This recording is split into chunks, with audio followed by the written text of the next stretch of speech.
Hello दोस्तों, welcome to my YouTube channel the mystery teller Hindi. तो दोस्तों, कभी आपने सुना है कि सिर्फ एक पोएम पढ़ने से इंसान के साथ बुरी चीज़ें होने लगती हैं? जी हाँ, इंटरनेट पर एक जापानीज़ पोएम बहुत फेमस है जिसे लोग टोमिनोज हेल कहते हैं। कहा जाता है कि अगर कोई इंसान इस पोएम को लाउड वॉइस में पढ़ता है तो उसके साथ स्ट्रेंज इंसिडेंट्स, बैड लक या पैरानॉर्मल एक्टिविटीज़ होने लगती हैं। इसी वजह से बहुत लोग वार्न करते हैं टोमिनोज हेल को कभी भी ज़ोर से मत पढ़ना।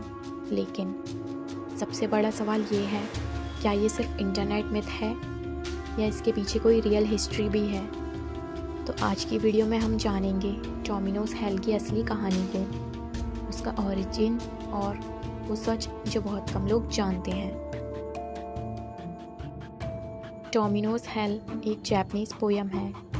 इस पोएम को जापानीज़ पोइट योमोटा न्यूहिको ने लिखा था।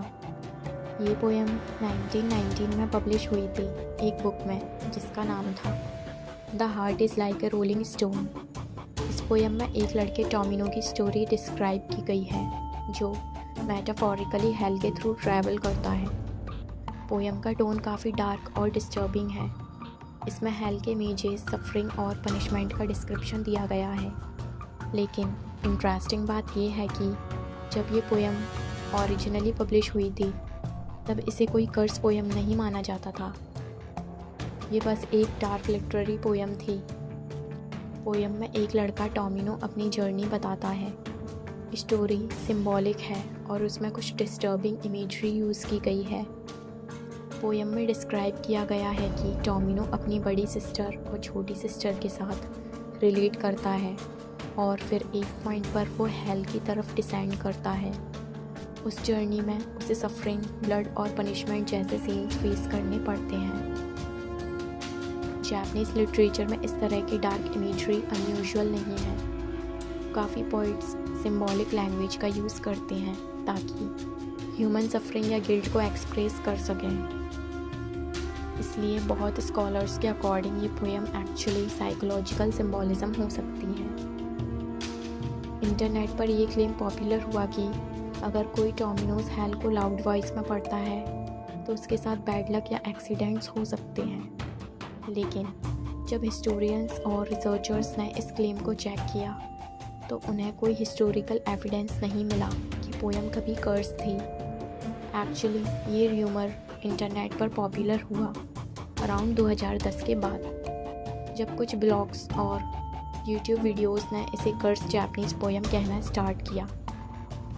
इसके बाद बहुत लोगों ने एक्सपेरिमेंट वीडियोस बनाए जिसमें वो पोएम को लाउड रीड करते हैं। लेकिन आज तक किसी क्रेडिबल सोर्स ने कंफर्म नहीं किया कि पोएम सच में कर्स थी। इसके पीछे एक साइकोलॉजिकल रीज़न भी हो सकता है। जब किसी चीज़ को बार बार डेंजरस या कर्स बोला जाता है तो लोग नेचुरली उसे फियर के साथ अप्रोच करते हैं।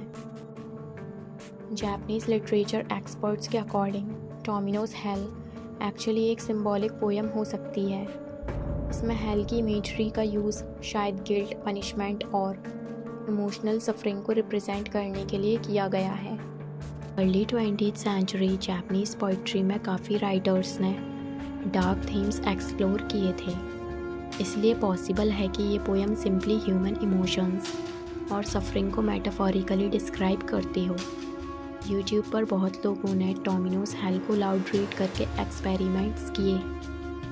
कुछ वीडियोस में लोग क्लेम करते हैं कि उनके साथ स्ट्रेंज इंसिडेंट्स हुए, लेकिन साइंटिफिकली देखा जाए तो ये क्लेम्स वेरीफाई नहीं हुए और अब तक कोई सॉलिड एविडेंस नहीं मिला जो प्रूव करे कि पोएम में कोई सुपरनैचुरल कर्स है। फिर भी ये टॉपिक इंटरनेट पर मिस्ट्री और क्यूरियोसिटी क्रिएट करता है। तो क्या टोमिनोज हेल सच में एक कर्स पोएम है? हिस्ट्री और रिसर्च के अकॉर्डिंग नहीं। ये बस एक डार्क जापानीज़ पोएम है जो 100 साल पहले लिखी गई थी।